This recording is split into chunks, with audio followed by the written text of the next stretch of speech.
You're listening to Big World Network.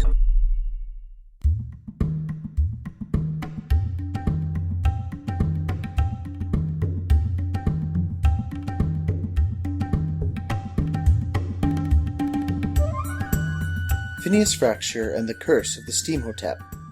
Written by Joseph Gatch. Read by Michael Young. Majestically, an Imperial airship glided almost noiselessly across the mid-morning New York skyline.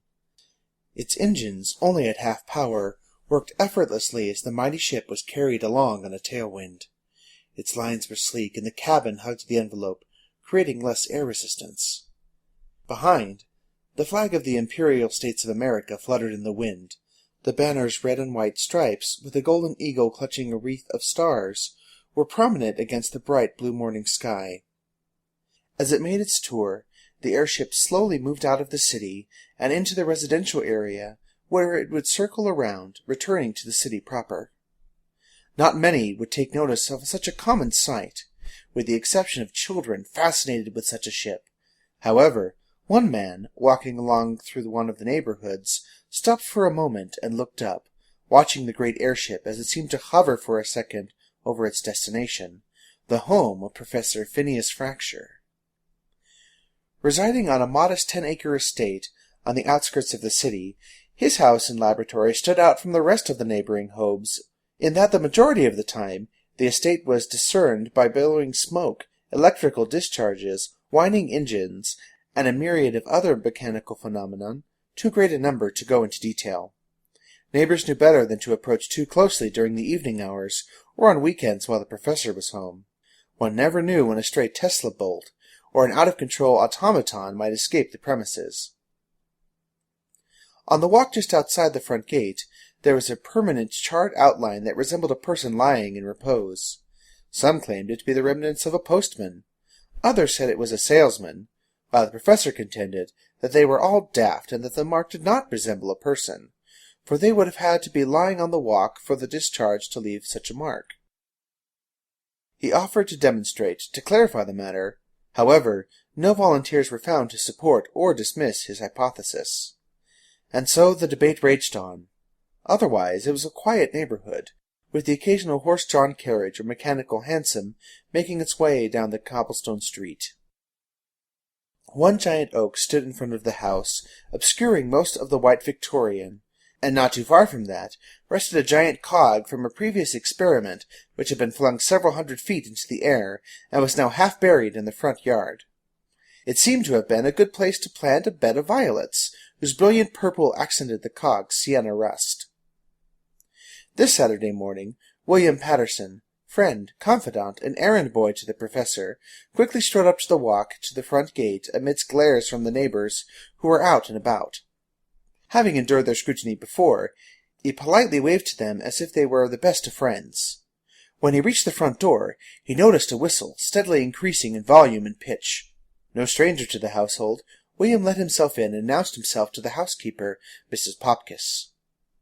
"He's in there," she said, without ceremony, indicating the lab at the back of the house. "Thank you, my dear," he replied, as he swept up a piece of cake as he went through the kitchen. The whistle, now a scream, struck its apex, and amid a boom and a cloud of black smoke belching from the doorway, something shrieked past William's head and embedded itself in the kitchen door-jamb. He casually touched his cheek, which was slightly singed, and then examined the projectile. A small screw was half buried in the wood, and he pried it out, juggling it in his hand until it cooled. Phineas stumbled out of the lab, blackened and coughing as he smeared soot from his goggles. "Did it work?" asked William. Phineas raised his goggles, and then an eyebrow, giving his friend a scornful look. "What do you think?" William tossed him the screw. "This might be the problem. You have a screw loose, but that is nothing you don't know already." He peered into the lab and waved away some smoke with a handkerchief. "You didn't kill any of the neighbors' cats with this one, did you?" "I can only hope. Dreadful things. And the last one was not my doing. It died of a heart attack."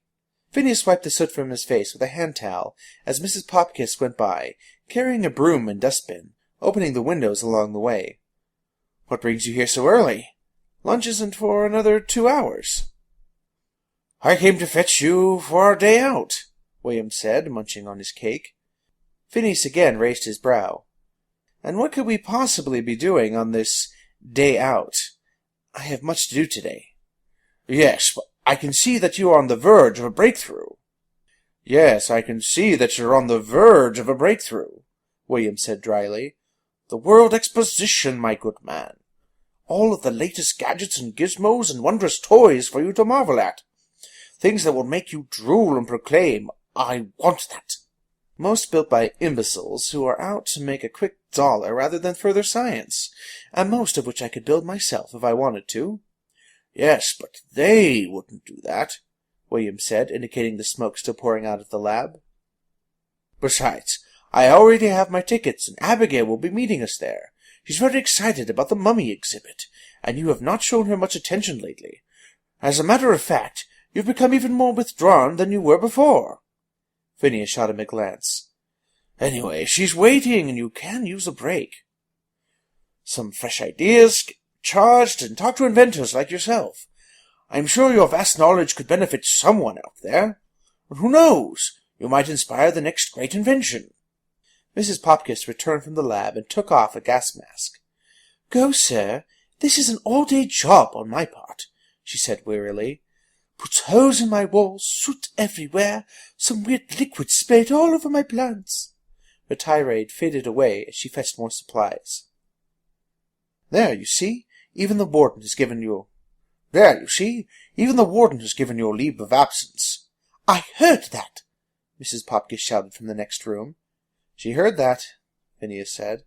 Humph, grunted William. No cake for me for a week, then. He dusted the soot from Phineas's jacket.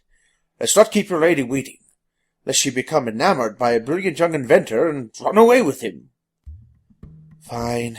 Phineas wiped the last of the soot from his face. Mummy exhibit, eh? That's just what I need. Another droll, lifeless person to put me to sleep. This is going to be a very boring day. I can just feel it.